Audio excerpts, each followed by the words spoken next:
ब्रह्मरूपमादिमध्यशेषसर्वभाषकम् भावषट्कहीनरूपनित्यसत्तमध्ययम् वङ्मनौति गोचरं च नेति नेति भावितम् तं नमामि देवदेव रामकृष्णमीश्वरम्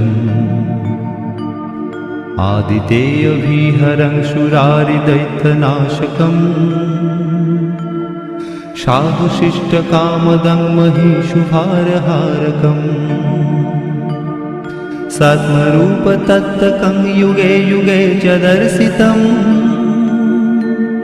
तं नमामि देवदेव रामकृष्णमीश्वरम् सर्वभूतसर्गकर्मसूत्रबन्धकारणम् येन कर्म पापपुण्यतार